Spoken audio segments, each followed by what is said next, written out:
This conference will now be recorded. Excellent.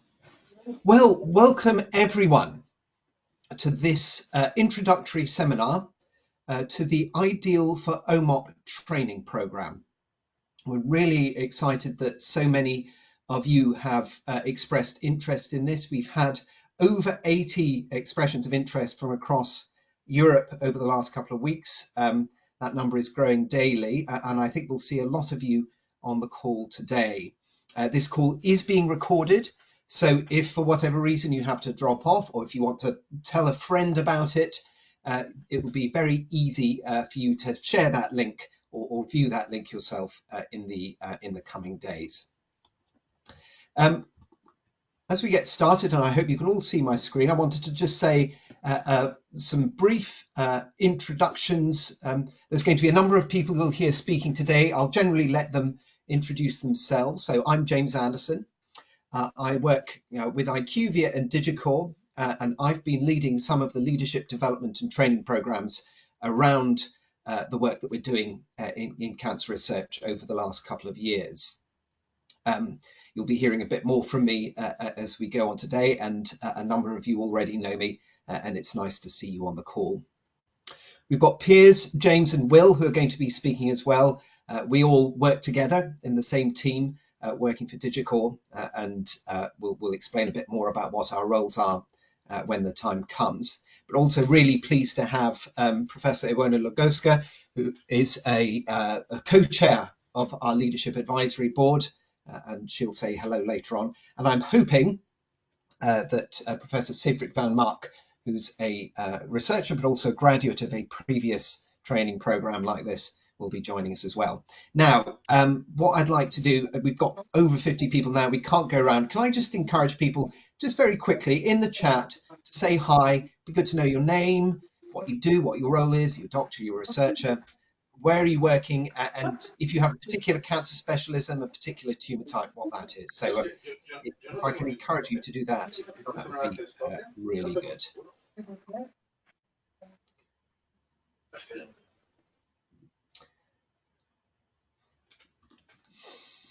Let's see, Peter Paul. Oh yes, nice to meet you, Peter Paul. Where are you from and what do you do? Oncological urologist, excellent.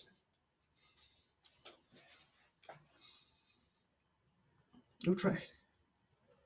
Hello, Matthew. Yes, I think you're from Liverpool. That's right. Yeah, good. So we've got the Netherlands, we've got the UK, other countries, Portugal, very good. Germany, Poland, got a lot of. So we've got some oncologists, we've got people working in medical information, and here it comes, right, loads now, biostatisticians, Spain, UK. So as we were looking at the people who were coming on this call, it was really nice to see not only we got a big number, but we've actually got a big geographic spread from across not only sort of some of the bigger European countries, but Estonia and the Nordics as well, and a range of different functions, which is, as you're going to see, going to be quite important in the context of this program.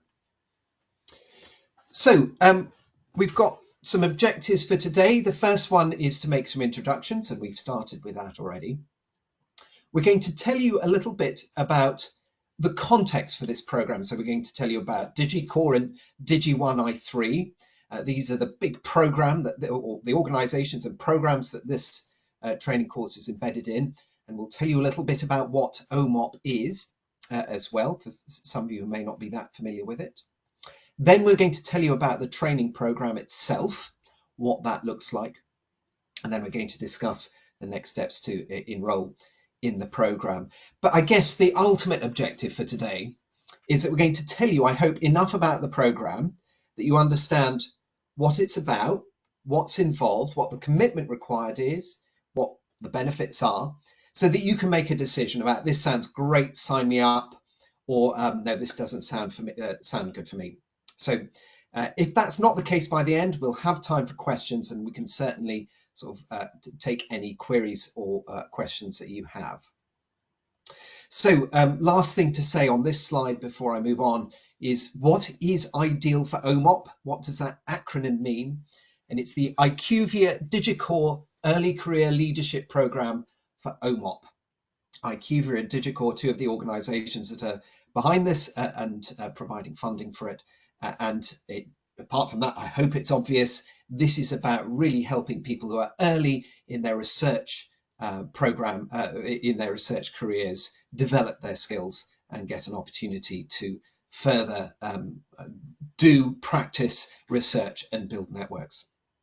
So in a nutshell, by the end, hopefully you're clear whether you like the sound of this, you think you're eligible, and you want to sign up. Right, I'm going to pass over to my colleague Piers. Piers, do you want to quickly introduce yourself, and you can explain a little bit about the context of DigiCore and I3 and all of these different names and acronyms. Thank you, James. So my name is Piers Mann, and I have two jobs in life. I'm almost becoming an academic now. One job is I head up a digital innovation unit, of which James is a part inside a large contract research organization called IQVIA. And the second part of my job is that I'm on the board and drive kind of part of the research agenda inside a public-private partnership that is called DigiCore.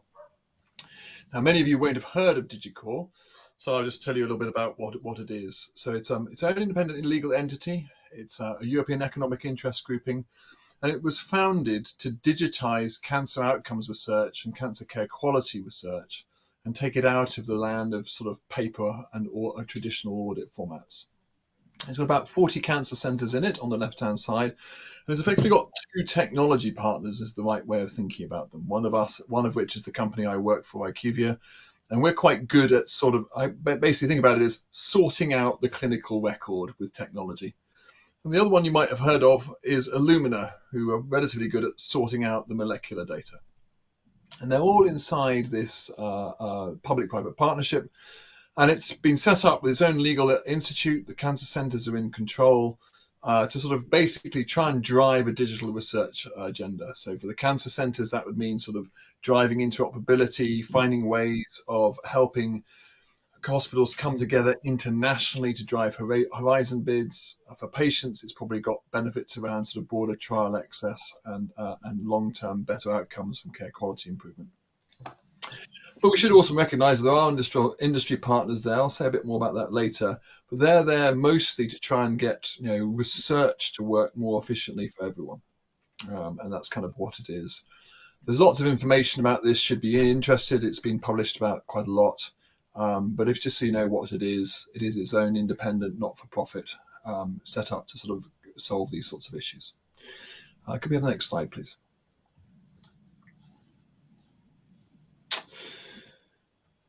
So when DigiCore was created, the way that a European economic interest grouping works is you have one giant contract, it's a contract for formation. And in doing so, just as when you create a new not-for-profit, you get to specify in that foundational document kind of certain rules and regulations. And I thought these ones would be most interesting to highlight to this audience, given there's many of you inside hospitals. The first is that we have a principle of medical hypothesis neutrality. So there will be and cannot be any large pharma inside the system or any drug developers. So otherwise, we'd get the system to be biased either by choosing the wrong outcomes or focusing on a few particular cancers. The second one's also really important. The cancer centers are in control of their data at all times. We're just here to facilitate. That is balanced by the third one on this list, which we are aiming to serve. Aiming's an important word there. Both the academic and commercial research opportunities, all in a protocolized environment. But that again is balanced by the right that I've put in number 4, which is institutional research autonomy. I or a colleague of mine could come to you with a commercial protocol, or another colleague of mine could come with you an academic protocol, and you can look at it and go, ugly, don't want to do that. Full right of refusal. And then there's a few other things that are down there that are sort of kind of less important in terms of sort of kind of research ethics and principles, but they're there for transparency. Next slide, please. Yep, just coming. There we go. So just to give you a sense of where Digicore is today, these are the 40 centres we've got today. You can see they're sort of across Europe. Strong representation out of Italy. You can see bottom right-hand side, but you can see, you know, every grey country in this on that map has got some members in it, and you can sort of see people there, you know, that highlight people that you might have heard of. As to Curie, both in Paris and in Warsaw. I think I saw some of you from Warsaw here today. You know, IPO Porto, see quite a few of you there. Leeds Teaching Hospital, Maastricht Comprehensive Cancer Centre, just give you sort of examples. But you can see what's there. And I'll just make an observation that you might want to keep in the back of your minds when you're thinking about whether or not you want to do this. There is always a horizon bid in this community. If you imagine what a horizon minimum requirements are, 3 countries. In clinical informatics, it's very hard to find international partners because other than Digicore, the funding is all national. The reason Digicore has something to offer people of your expertise is to find friends in other countries to drive European grant applications and European research. Those are where your friends live today. Whoever it is who's got a car alarm, if you could possibly put yourself on mute, that would be helpful. Next slide, please. So just want to give you a sense of where we are. You're going to need some data. And if you went into your average hospital, your data would be in native formats. That might be a particular set of units that are relevant to your hospital and unique to you. Somehow or another, we've got to make the data mean the same thing. And we'll come back to this a bit later on. James Brash will take you through this. One of the ways of doing that is to create what's called a common data model. Now, if you're doing that off hospital electronic health records and you're trying to do it for every data item in the hospital, that's quite an expensive thing to do. And it takes a lot of money. And you can see the centres that have got funding that we know of who have the necessary investments that they will be able to deliver data to a study. There are other funds coming through that will allow this, and we are aware that our list is partial. If you think you've already got Cancer OMOP or a commitment to do that, and you're not on this list, let us know. But as an example, for instance, IPO Porto, you're not on this list, but I know that you're committed to the Onco Valley project. I just don't know how that's going to fund your Cancer OMOP conversions, as an example. So this just give you a sense of what's there. This is all coming through. These sites will be up and running in the near future.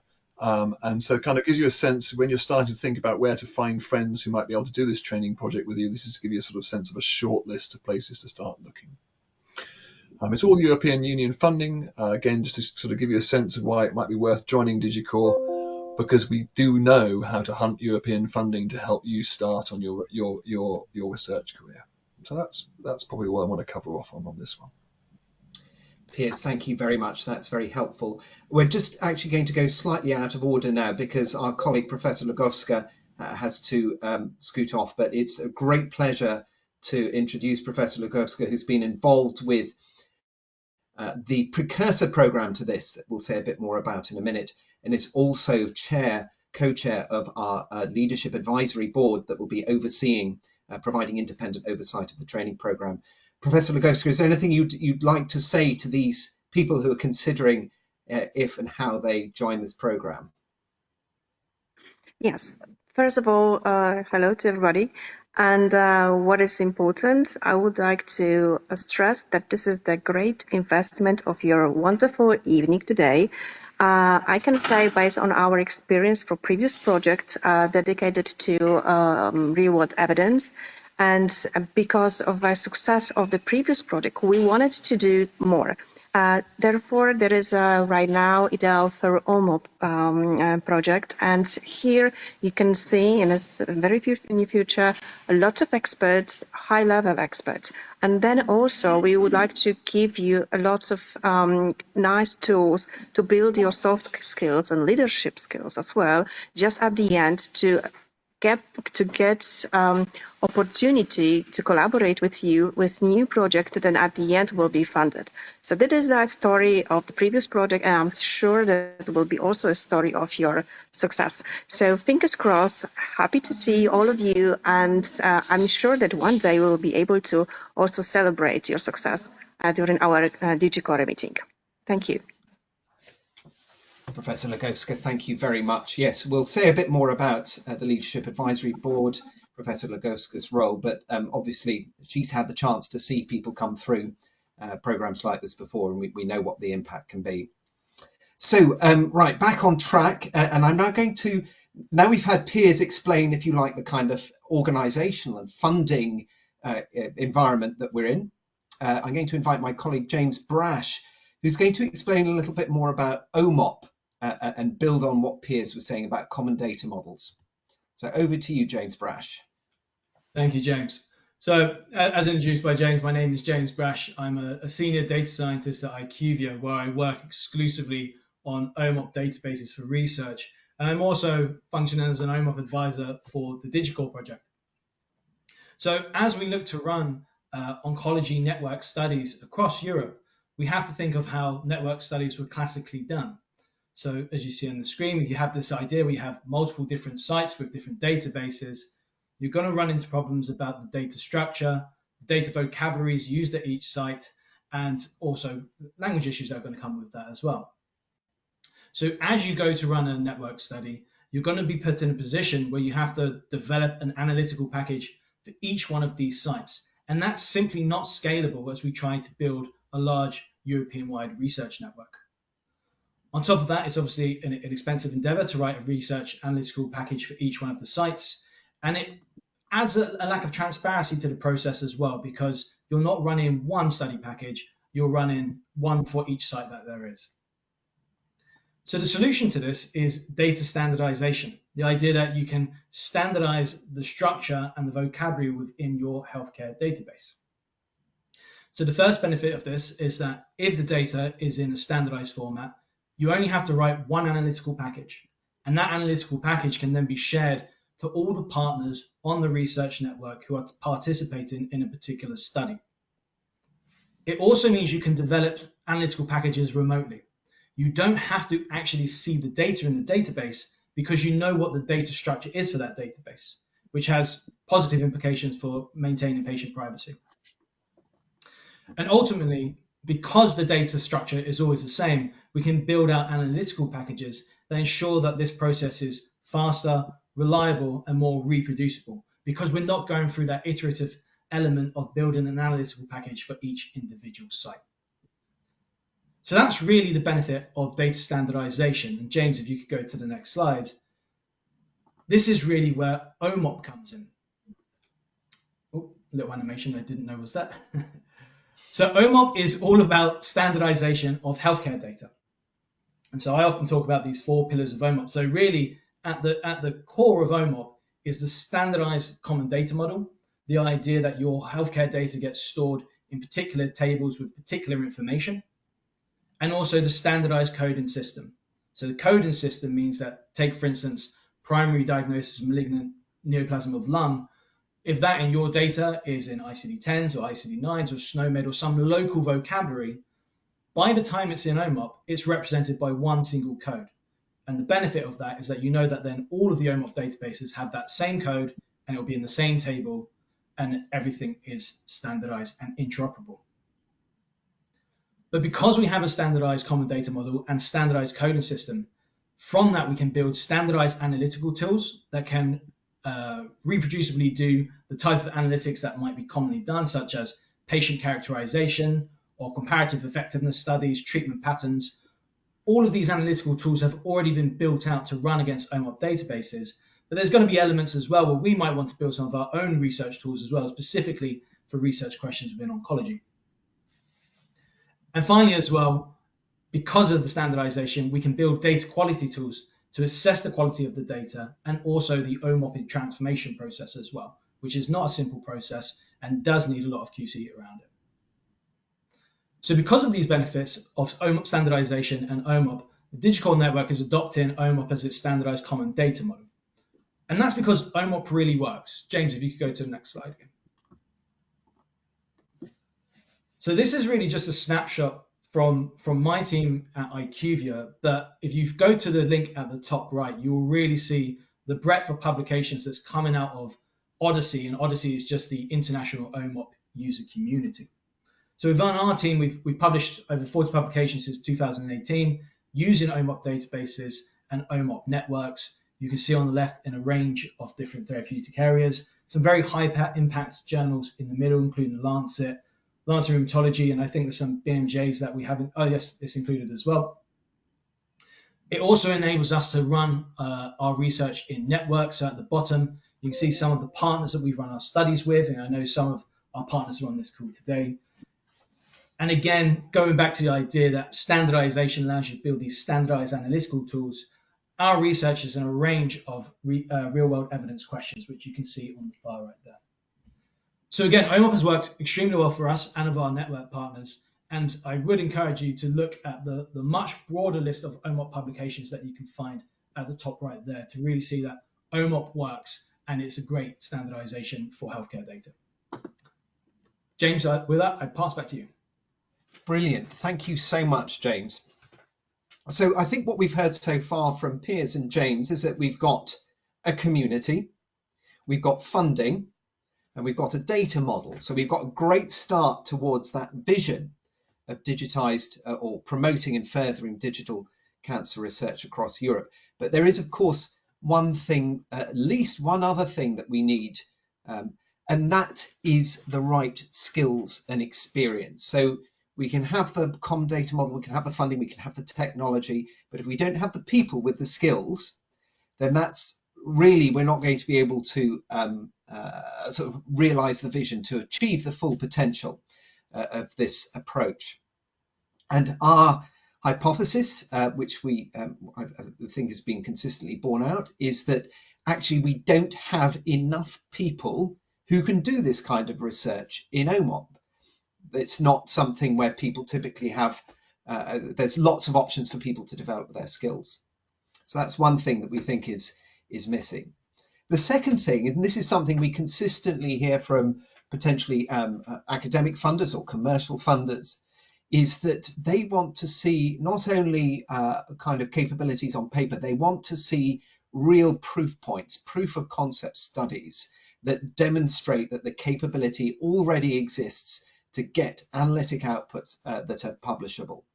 So that's something else that we think is potentially a gap for the future scalability of this kind of work. So with that in mind, we think that actually a critical enabler of the future success of the network in DigiCore, the I3 bid, and indeed more broadly of cancer research, digital cancer research, is actually getting a future cohort of OMOP proficient leaders.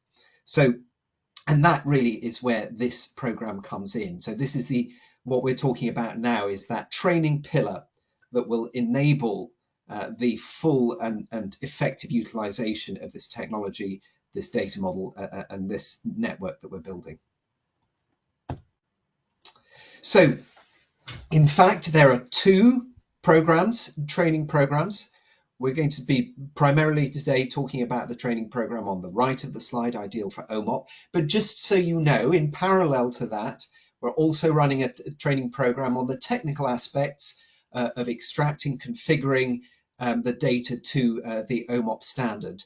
That is something that will be aimed at hospital IT staff, potentially at data scientists as well, and it will be the wiring, if you like, of the machine that makes sure, as James was saying, that the right data element goes into the right place.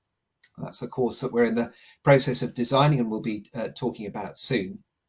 But I'll leave that for the moment, because what we want to talk about is the one on the right, which is the Ideal for OMOP program, which, as I said at the beginning, is for early career researchers, whether clinical or non-clinical, and I'll say a bit about that, to make sure that they have the skills that they need to lead, to run, to design these kinds of studies. And that's what we're about today, and that's what we're hoping you will see a potential interest and indeed career in.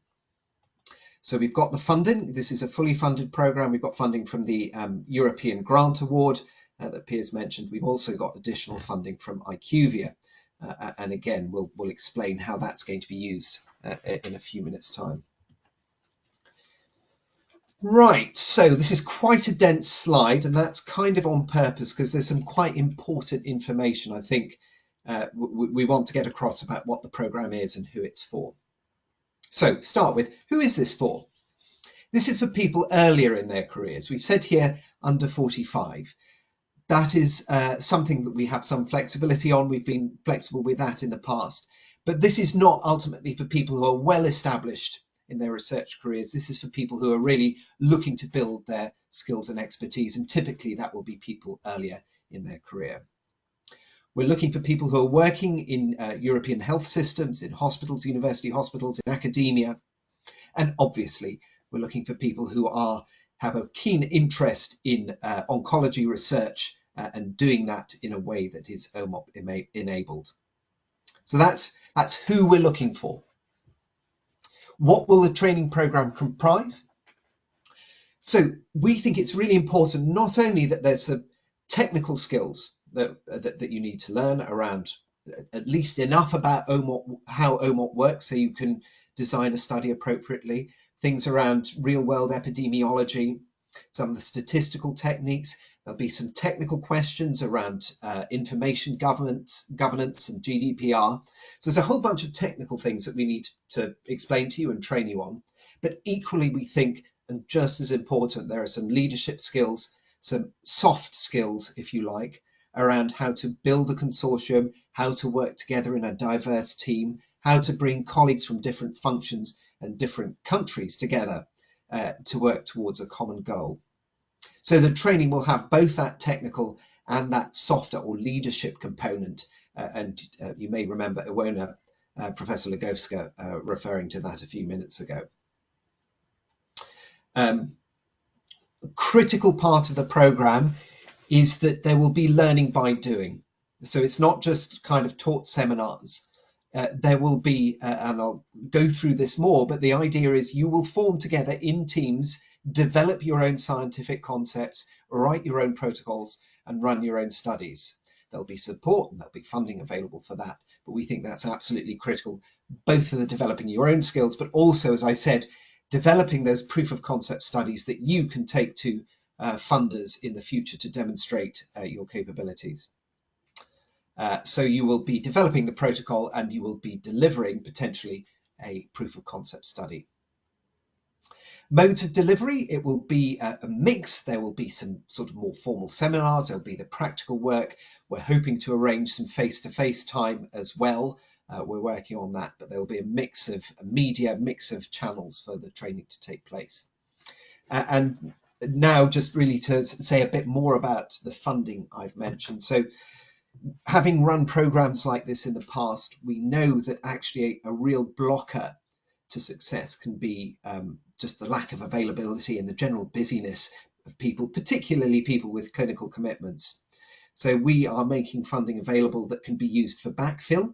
In other words, to free up researchers so that they can give appropriate time to this study or to the study that they're working on, so that they can, really push its success. So we've got funding for that, actually 300,000 euros available for that, and that will be over the disbursement, the decisions around that will be overseen by an independent advisory board chaired by Professor Legowska. When's it going to happen? So I'll come back to that in my next slide actually, but basically to say it starts in April and it goes on till next year, but there's various stages that I'll walk you through in a minute. And then finally, what are the T's and C's? That means terms and conditions. So really you are going to get the most out of this, particularly if you're coming from a hospital site, if you have data that is or will be in OMOP, conform to the OMOP standard. Doesn't need to be now, but it'll be really, really helpful if you have an established direction of travel that this is something that you're looking to do. Now, it may be possible that we can bring in others, hospital sites who can contribute patients who are not going in that direction. we're working on how that might be brought together. So if you know that your hospital isn't going to be doing that, definitely isn't going to be doing that, then there may be some solutions around that. But really, we are very keen on people whose organisations have identified this as a direction they want to go in. To receive the funding, we ask that centres are members of DigiCore. That's an easy thing to do, and we can talk about how to sign you up for that, but that's a condition.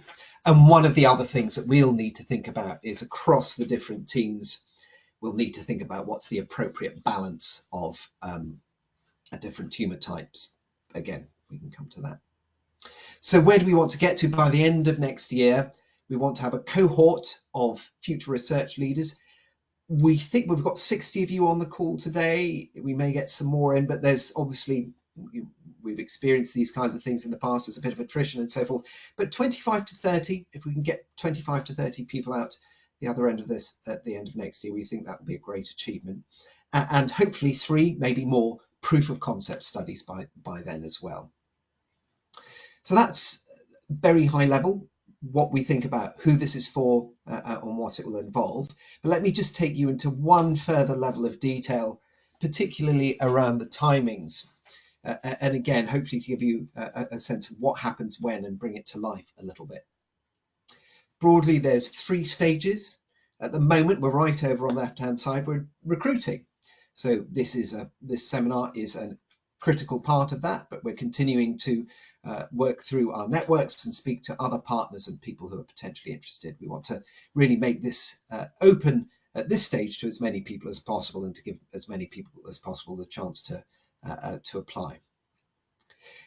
Once we get to April, the programme itself will start formally. Initially, we will be having some seminars, some talk programs, remote seminars that you can dial in. It's open to all pretty much. Anyone can come along and learn. But there'll be some skills training around some of the important skills to be able to run these kinds of studies. So there'll be some training, but we will also start probably around June, July time, the process of getting you into teams based around particular tumour types, most likely, or at least common shared research interests. And as we go through the summer, you will start to work more and more in your teams and actually develop an application. That will be effectively a scientific concept for a study that you think you will be able to run using OMOP. In October, November time, there'll be a sort of a decision point. There will be a decision about which of the study groups will be getting funding. And we will transition into what we're calling the advanced training, which will be the protocol development and execution. So there'll continue to be more and more additional training on content and on the technical side, but that's also where we hope to bring in some of the more softer leadership skills as well. And over the course of the end of this year and into next year, that is when we anticipate the studies happening and being delivered, such that we get to analytic outputs probably in the second half of next year. And throughout this, that sort of big grey arrow at the bottom is our anticipation based on the work that's going on in the sites that with the European money, is that more and more of these OMOP nodes, as we're calling them, will be coming online. So in summary, 3 stages. We're right at the beginning now.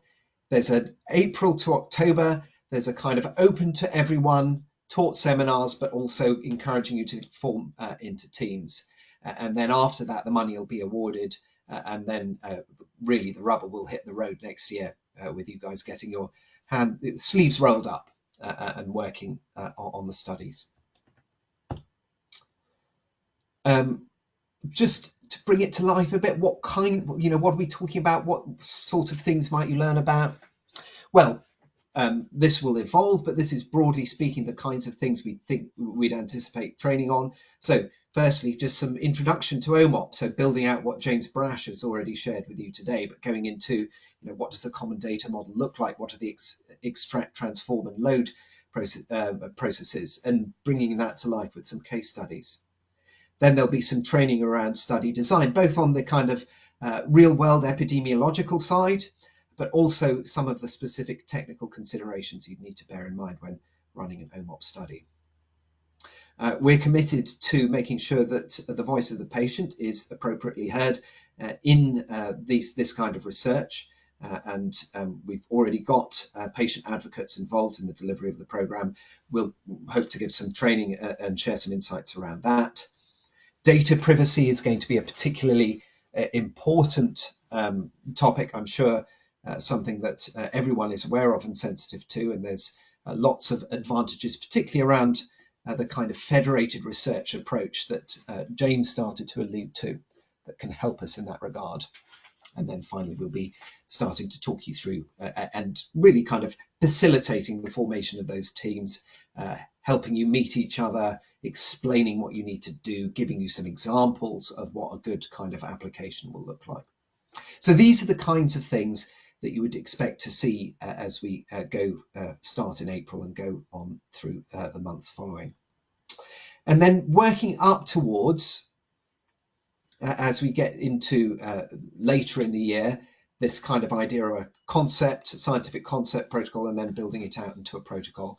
And just really briefly to share with you an example. This is the summary of a protocol that we're already working on in OMOP with a number of the sites that were indicated earlier. This is in non-small cell lung cancer, and it's a disease natural history and care quality study. The details are on the slide. You can see on the right the objectives span different types of objectives around demographic and clinical characteristics, looking at treatment patterns, looking at outcomes, particular focus on immunotherapy. And one that I think is really interesting is actually just looking at benchmarking to what extent different sites in different countries adhere to the best practice or sort of care quality guidelines from ESMO.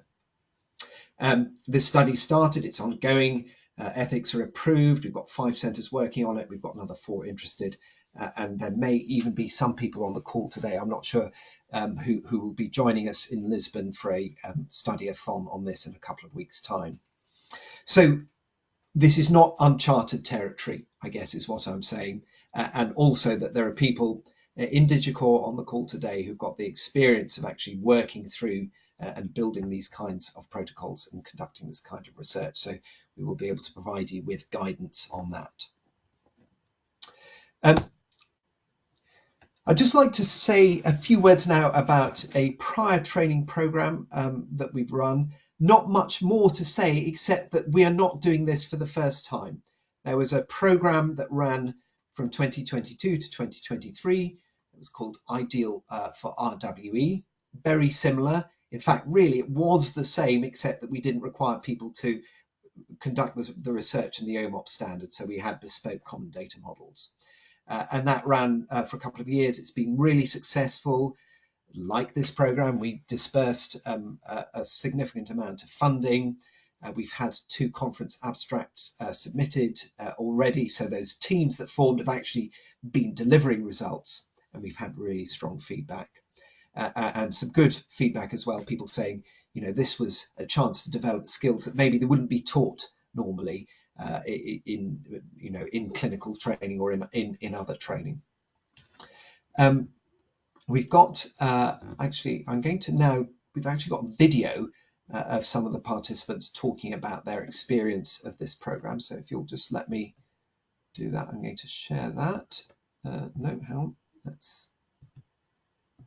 Here we go. Okay, so hopefully somebody will shout. If you can't see my screen, please say so, but I'm just going to play a very short video. Only the Sleep Number Smart Bed lets you each choose your individual firmness and comfort, your Sleep Number setting, and actively cools or warms. There we go. No, that is completely not the video. Right, I don't know why that's happened. Bear with. There we go. Right, let's try this again.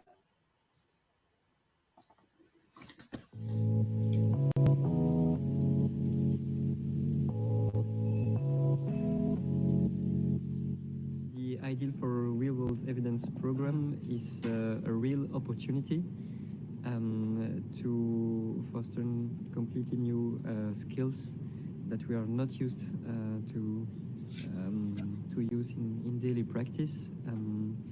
it doesn't provide any answers, but it provides real keys to foster motivation and gather groups together to achieve common goals. There is a lot of practice and the possibility to meet people from other countries, and focused on in developing our ability in leadership, which I think is a fundamental characteristic in this developing this kind of studies. It has been so far a great opportunity, and we having the time and the resources to gather and to connect with all the peoples across Europe, which we share some main interest in science and in cancer. It's great. Maybe the most important thing that IDEAL for Real World Data helped us with was actually facilitating the formation of the group itself, bringing us together. We didn't know each other beforehand, and so that was really the basis for being able to do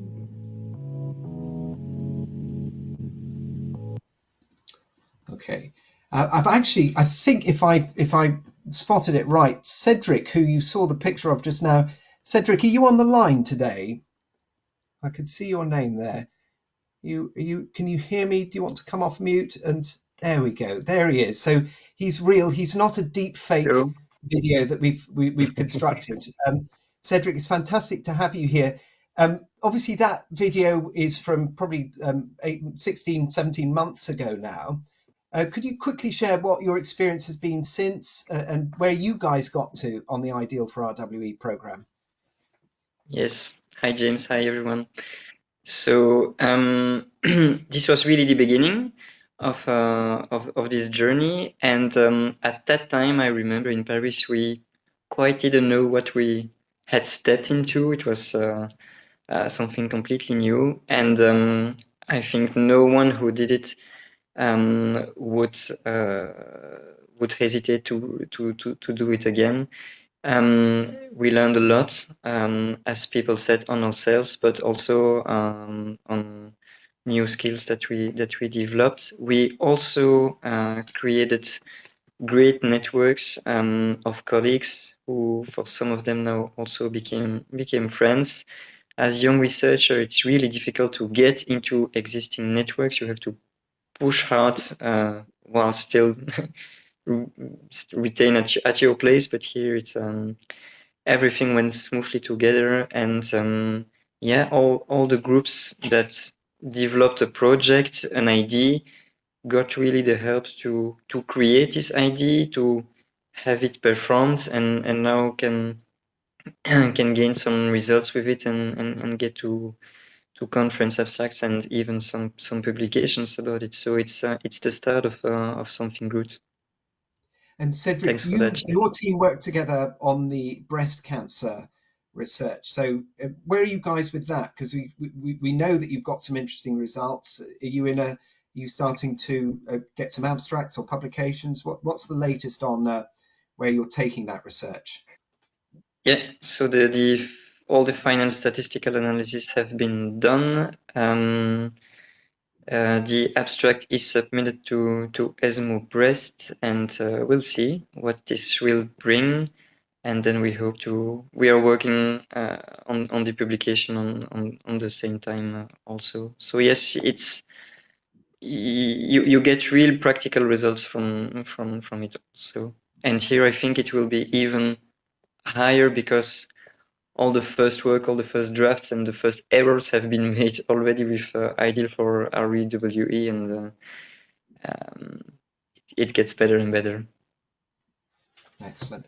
Thank you very much, Cedric. That was really helpful. Thank you for sharing that. So I guess the key take-home message is that we've had some experience of doing something very similar before, and with that, we've actually not just taught people stuff, we've got to concrete outputs, which are now, so Cedric's is hopefully going to ESMO Breast. The head and neck team you saw briefly on the video, they were at ESMO last year. So there's real things happening, which is very good. There's a little bit more I just want to share with you. Oops, I don't know what's done that. Just a little bit around the governance and next steps. And I'm going to pass over to my colleague, Will, if you are there, Will, just to say a little bit about that. Hi, everyone. I've got a slightly dodgy connection here, so hopefully I'll stay on, but lovely to see you all. So yeah, we're coming into land.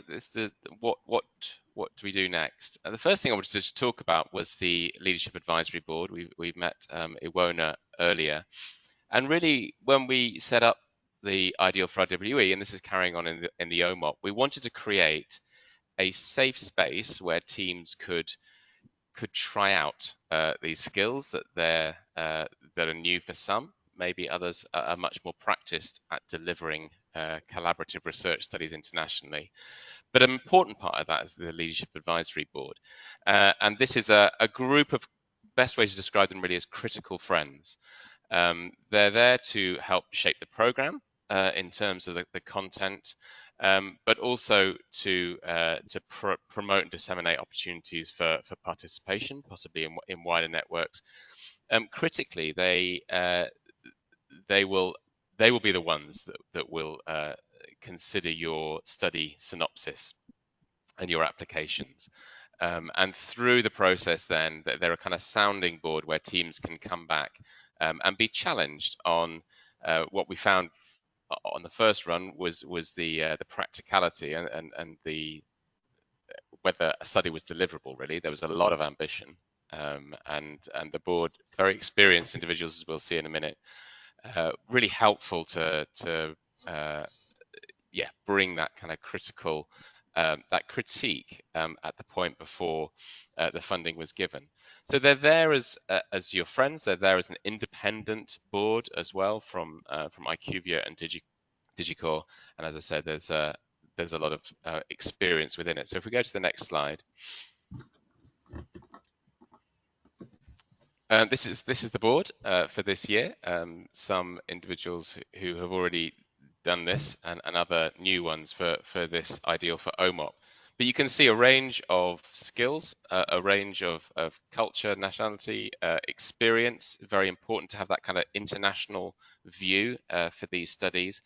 And each one of these then are committed to reviewing the protocols and being there as that board that can respond to any queries and bring healthy challenge as you go through the process of trying to construct these studies. So you'll be meeting them if you apply for the program. You'll get to know these guys with their range of skills. Next slide.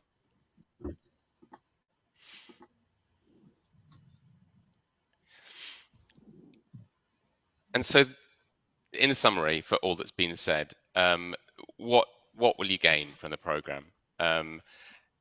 As James has already said, there'll be a number of virtual seminars, and these will be from a range of different skills and from leading researchers. We're hoping to have some face-to-face training. That was an element that really worked and really helped kind of build the collaborations last time. That's to be confirmed. Peer learning is a crucial part, learning from each other in trying to deliver a study, and also some coaching from existing leaders who can provide that critical friend role along the way. As James has already mentioned, there's potential funding. We've got some funding available to fund studies that they'll be judged, just like if you were applying to a Horizon bid. There'll be a same sort of process of we'll provide templates for you to apply. They'll be judged on the merits of the study, and you will get some really good feedback there as to whether they're suitable for funding or not. Those that get that funding, and as James said, this is not proper sort of big research funding, but it's some backfill to enable you to continue the project as part of your day jobs. Then the last part of the program really will be delivering that study, and there's a little bit of continuing seminar along the way to help you as you're going through the process of delivering the studies. There'll be seminars to help you along the way. But what you'll really gain, and I think this has been absolutely crucial, is this network of collaborators. It's an excellent space in which to meet others that you, as Cedric has already said, you may not have opportunity to build that kind of network um, elsewhere. And then finally, obviously, we'll get the proof of concept studies with opportunities to publish that. And what we found with teams previously is they've built the collaboration. They're beginning to invite others to join the collaboration. They've started through the IDEAL4OMOP program, and then they're going on to develop more research. And that's our real hope, that the collaborations you make in this program will just be the beginning, and you will continue to work with those colleagues. What you need to commit, probably from now till November, about 2 to 3 total days. So a series of webinars, they'll mostly be an hour long, tend to be sort of towards the end of a day. You may not be able to join all of those live. They'll all be recorded and available offline to engage with at your convenience. It's great to have people on live. Obviously, it's an opportunity to ask questions to those who are presenting and have a bit more of a dialogue. But all that training will all be virtual.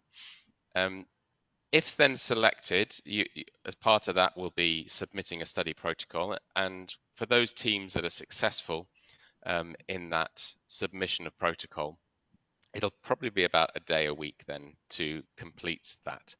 And the program will run till December 2025.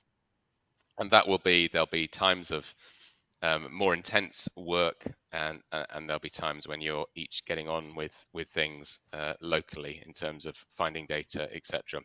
All that will become clearer as the program starts, but that's the kind of time commitment you will need. And it's important to come in with your eyes open and to make sure you actually have the clearance from your employer to and the support to do that. The next thing you need to commit is enthusiasm, and this can be hard work, but actually very, very rewarding as well, in terms of building those collaborations and discussing the project and refining the project and then delivering it.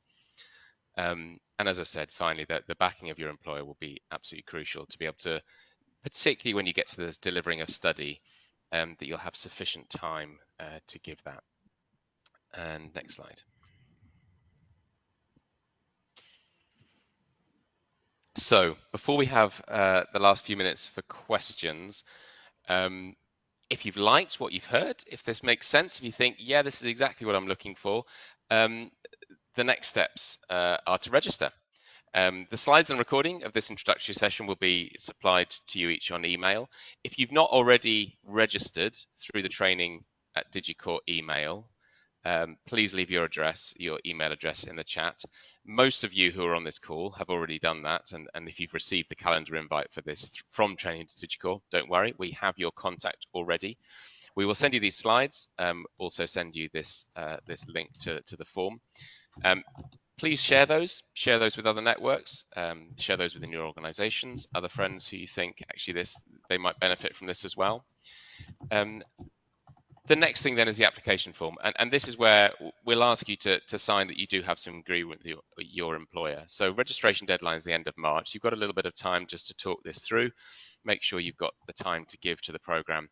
The form looks a little bit like that on the right. It's just a Microsoft form, and that's the link. As I said, that will be in the email. In fact, James, you could put it in the chat as well, couldn't you? That will be available in the email and from the slides. And then the program itself, as James has already said, will start in April with those virtual webinars. And I think that's everything from us. So I didn't introduce myself. My day job is with IQVIA.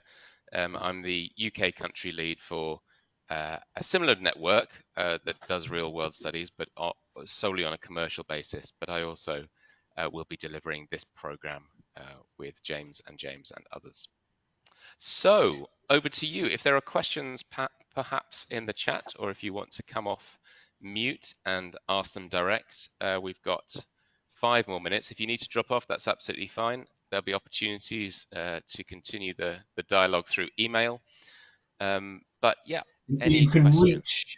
just to say, you can reach Will and me probably best through the training email that you're all familiar with, because I think you all. I will also put that in the chat because I meant to put it on the slide. Yeah. Any questions? Matthew. Just say thanks very much, and what a fantastic program you guys are running. Can I just go over again what you were saying about the terms and conditions about the hospital being signed up for OMOP again, if you don't mind? Yeah. So ideally, if we lived in an ideal world, every single hospital on this program would be in a position where it had OMOP cancer by the end of the year. We don't live in an ideal world.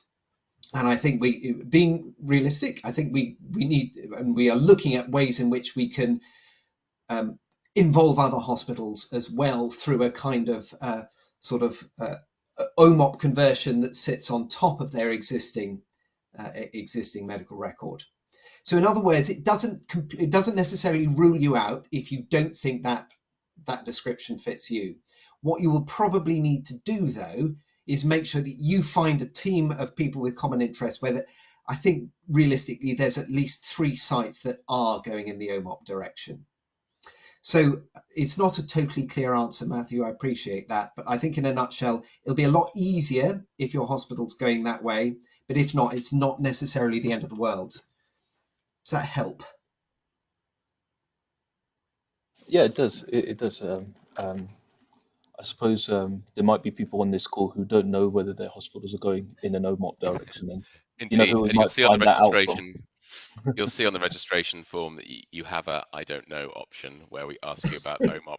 And what I'd encourage you to do, if this sounds interesting, the program without necessarily all that technical stuff on OMOP, please apply anyway. We can have that conversation. There'll be time to discover it, and we'll need to make a judgment as to how many OMOP sites we've got versus those that haven't. So yeah, there's a little bit of time before the registration closes to ask those questions, but yeah, it may not be an easy one. So, and I don't know on the application form is okay, is acceptable.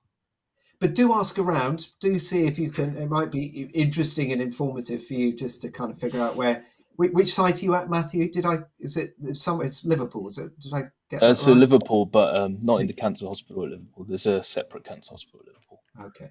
So Liverpool and Chester is where I'm at. Very good. Okay, we've got 1 minute left. Any other questions? Just pop your hand up, maybe.